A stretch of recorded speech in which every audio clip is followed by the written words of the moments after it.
What's going on, people? Welcome back to Man Football. It's your boy Demeachnyc here. Follow me on Instagram, like, comment, and subscribe on the video below, and follow me on Twitter at @mandem_football to get better insights and more of my in-depth perspectives and sometimes live in-game analysis of what's going on while I'm actually watching a football match. If you haven't already, like, comment, subscribe on the video below because, well, two games went on today. The game that just finished, I'm just looking at the highlights here actually on a separate screen.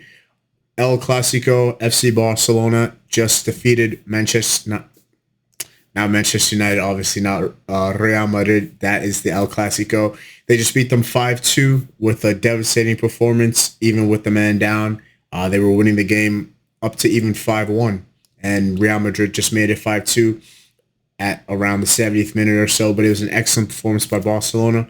But in today's video, well, today was the FA Cup third round, and it was a devastating shocker for Arsenal as they hosted Manchester United at the Emirates, and they lost 5-3 on penalties. So let's get right into it. Well, for Manchester United, let's start off with Manchester United. They obviously won the game. Big credit to Manchester United. They were obviously also a man down as well. How ironic is that? They were down a man. They were playing with 10 men as Diogo Dalot rushed in and cleared out Mikel Merino's legs with a really petulant tackle to him, to Mikel Merino, and it was down to 10 men. However, they were winning the game 1-0 after a mistake was made by Gabriel, which costed Arsenal, and Bruno Fernandes put it back into the net to make it 1-0 for Manchester United, and the game really just kicked off there. Arsenal came back, and Gabriel actually found his salvation and scored to make it 1-1 for Arsenal. He seems to be the top scorer at Arsenal, and he's a center back, and we will get into that as to why that is going on. For Manchester United, though, great defending overall. I thought Matthias de Ligt, I thought Harry Maguire, and even Lisandro Martinez really stepped up. But I think in particular those two defenders really stepped up for Manchester United. It was an excellent performance by them. The goalkeeper, Biandir, I guess the second or third string goalkeeper for Manchester United, he had an excellent game, made a lot of saves, a lot of stops, stopped Martin Odegaard's penalty, which I did not think was a penalty given for Arsenal. I thought that was a very weak penalty. Kai Havertz, shocker of a game for Kai Havertz. Kai Havertz did the same thing against Manchester United last season at the Emirates, but this was in the Premier League. This was the first game that was played against Arsenal, Manchester United, if you guys remember carefully, and he had not necessarily dove, but was really looking for the penalty, and it was awarded a penalty, but because there was VAR, they took it away. If there's VAR in this situation, I definitely believe it wouldn't be a penalty because I saw that with my own eyes and I knew that was not a penalty, not even close. So he was looking for the penalty. It was given. Odegaard steps up and it was saved by Biandir. Big credit to the goalkeeper there. But for Manchester United, though, great game. I thought they didn't necessarily do much where you can say, wow, unbelievable stuff, but it was really just a great performance defensively, and that's what led them to winning the game. Now, for Arsenal, well, if you are an Arsenal fan, listen very carefully because I do have a lot to say for Arsenal. I just made a video previously about Arsenal and not to sleep on them after they had a very good performance earlier on in this week. Well, actually, I shouldn't even say that. They just lost to Newcastle in the Carabao Cup first leg against Newcastle 2-0, and they had tied Brighton 1-1 due to referee petulance, which I don't believe that was a penalty at all. But they've been having a rough week, so definitely excuse me for that. They have not been having a good week. But the difference is that there's good and that there's bad, right? Let's start with the bad. Obviously, the big thing is that Arsenal need a striker. I think it's so clear, it's so obvious to everyone's eyes that Arsenal need a striker. And, without Bukayo Saka, the creativity is also lacking. The fluidity is not necessarily there. in terms of the attacking phase. You can tell that whenever Bukayo Saka and Martin Odegaard are both on the pitch, Arsenal can do a lot of damage, even given the fact that they still don't have that out and out number one striker that they're really looking for. And the other side of the wing, whoever that may be, today it was Gabriel Martinelli, or another day it could be Trossard. They just don't offer what Bukayo Saka can offer on the right-hand side. The bad news is Gabriel Jesus is injured once again. That is really no surprise to me there. He seems to always get hurt once in a while. His injury luck is just so bad, and it did not look good. He was stretchered out. He probably has a back injury. That's what it looked like. He was really unable to really get up from the same position where he was lying down on his back with his hands in his face. So it seems like a pretty not so good injury, and I think that just sums up Arsenal this season. They've just been struggling with injuries all over the gaff, all over the place, and it's just getting worse than it is getting better.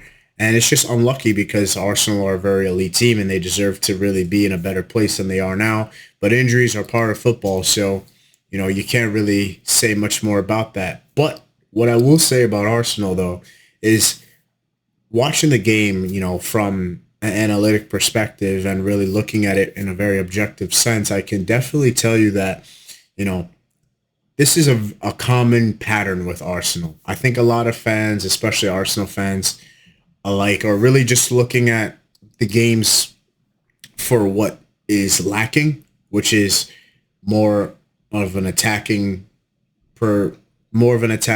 strike, more actual creativity in attack, and actually more invention going on. I've heard Mikel Arteta say this several times that they lack individuality, and that's a great way to put it for Arsenal, whether that be down the middle, which they just don't have. They just don't really have that out-and-out striker that they need to propel them. And on the left-hand side, the right-hand side, they do have the individuality, and that's Bukayo Saka. But in usual cases, he's playing week in, week out, and he's unstoppable. But he's injured right now, so you can't necessarily say much about Bukayo Saka right now. He's hurt. Nwaneri is hurt, who is another incredible, talented player. He's out injured for a few weeks.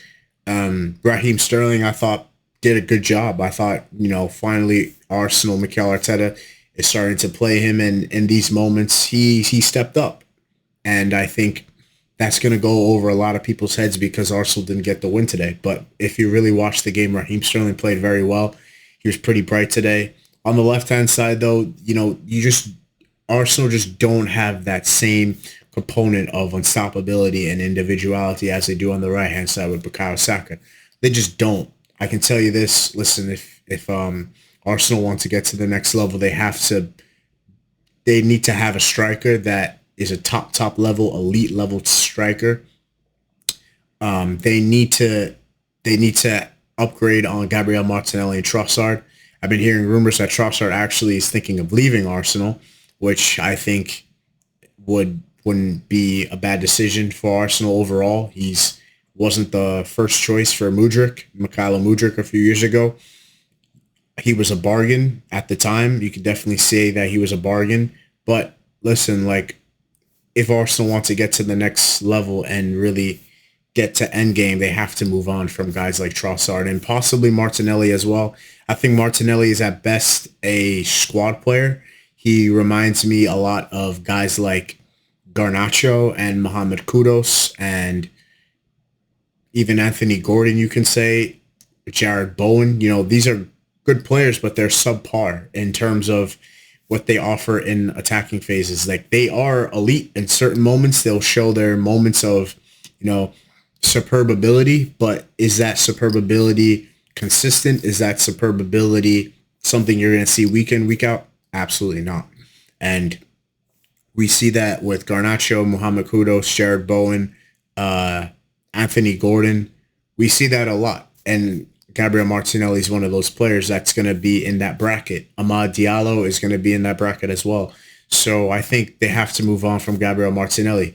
Everything that Arsenal do well is defending, they do an absolute great job in defending. They have a great goalkeeper in Raya.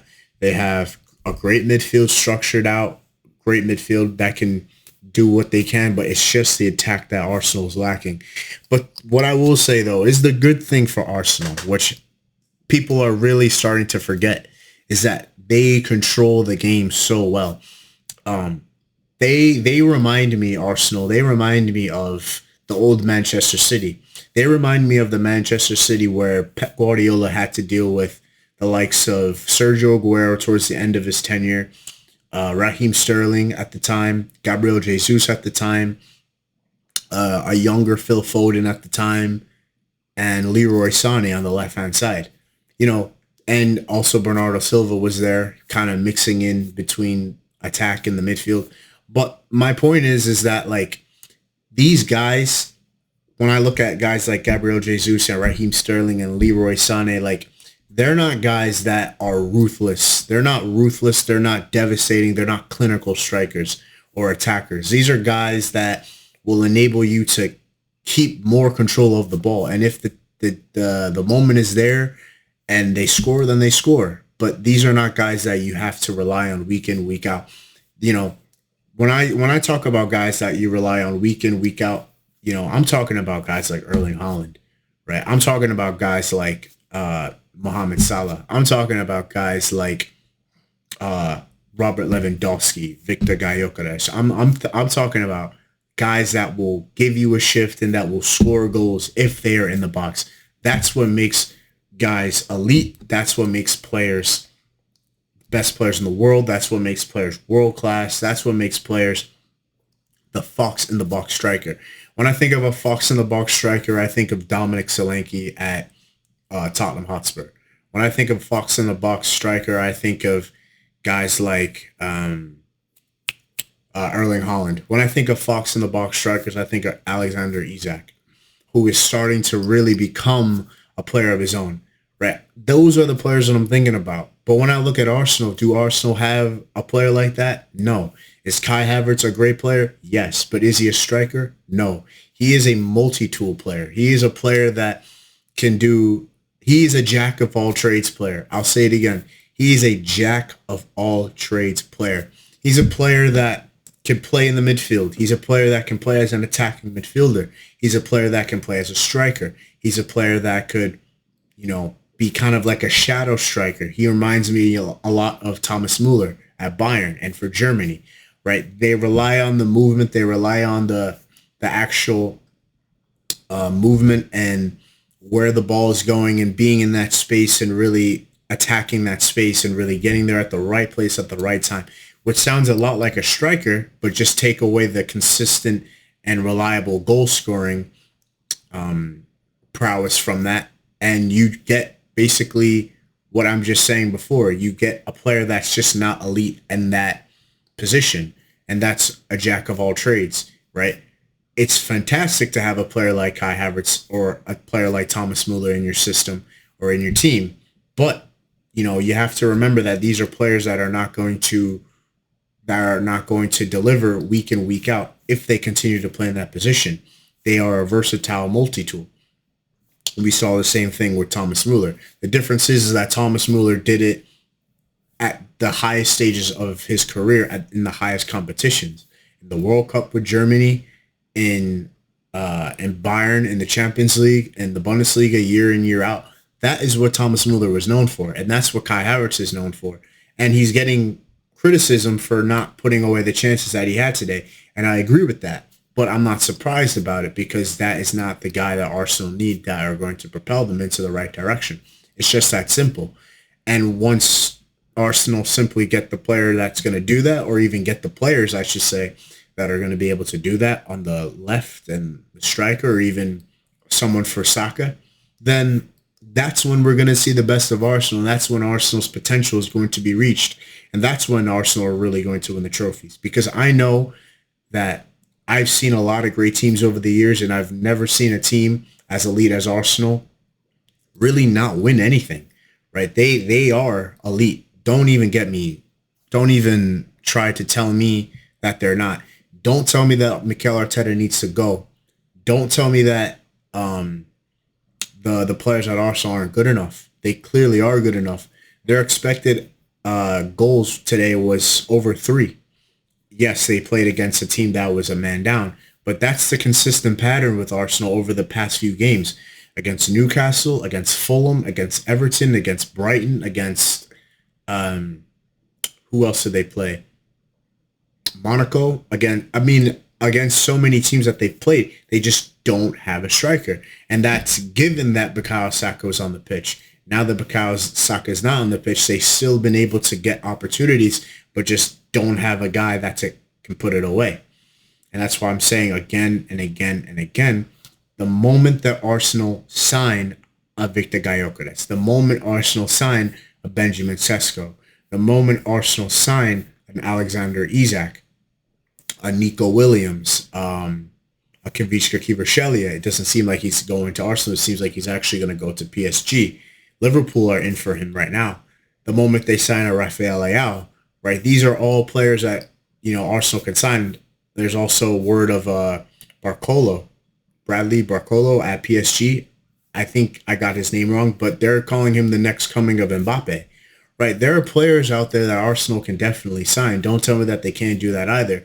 It's just the board that need to really step up and really give Arsenal and Arteta the leeway to sign these players, because all of the players that Arteta did sign over the summer, those were players that Arsenal needed, right? They needed those players. They needed a Calafiori. They needed a Mikel Merino. They needed a Raheem Sterling, say maybe at this given moment in time, looking forward ahead, knowing that, that Saka unfortunately got injured.